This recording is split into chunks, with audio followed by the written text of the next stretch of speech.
I'm at Bonhams today to hear extraordinary stories about two extraordinary guitars, both extremely rare and unusual instruments, owned by two of the most revered and enigmatic musicians of their generations, George Harrison of the Beatles and Joy Division frontman Ian Curtis. Claire, this is a pair of really unusual looking guitars. Let's start with the George Harrison Bartell, first of all. When did he first get this guitar? So there is an advert in the LA Press newspaper that said, George Harrison had the first, you can have the second. This was in 1967, so we can assume that it was gifted to George summer of 1967 when he was in LA. We then know that it was used during an interview on the Kenny Everett show in 1968. John Lennon's in the background playing and jamming on a guitar, and Kenny Everett goes, "What's that?" And he goes, "Oh, it's a fretless guitar." What kind of a guitar is that? Very strange looking. Fretless guitar. Nobody's boy. How long did George own it for? So we know he got it in 67, it appears in 68, and then in around 75, there is a photo of George in his living room with all of his guitars, and you can see it at the back, just below his left elbow. He was a real collector of guitars. He was a real guitar fanatic. He was, very technical minded and a true guitarist.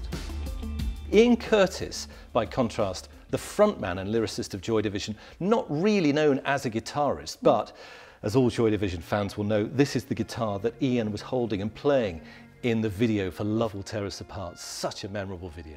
It was, exactly. It's in the video. Not only that, it was used on their European tour in 1980, and we believe it was used on Heart and Soul on their album Closer. Obviously, this year marks the 40th anniversary for that, so it's a really nice association. It's a really unusual looking guitar. All of these buttons and these dials, so these are effects that can change the tone and the sound without using the pedals on the floor.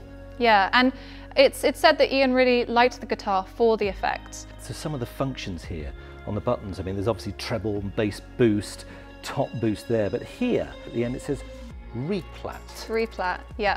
So what is replat? It's meant to be repeat. That's a typo. But it was a typo put out by Vox. I was just wondering what a replat sound was like. Yeah, exactly. He wondered as well. It's the 40th anniversary of Closer, the classic Joy Division album, but also, of course, of the death of Ian Curtis. What happened to Ian's guitar? Did it pass on to the band, which became New Order, of course? Yeah, so it stayed with the band. Bernard Sumner looked after it, and many years later, it was used in the New Order track, Everything's Gone Green. It stayed with Bernard ever since, and he then gifted it back to Ian's daughter, Natalie, on her 22nd birthday.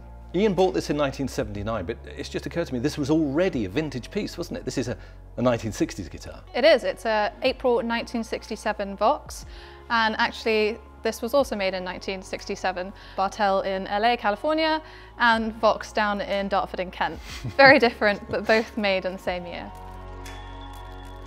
Fascinating stories there behind a pair of wonderfully unusual looking guitars, which offer, I think, a real tangible link back to the lives of two much loved British musical heroes.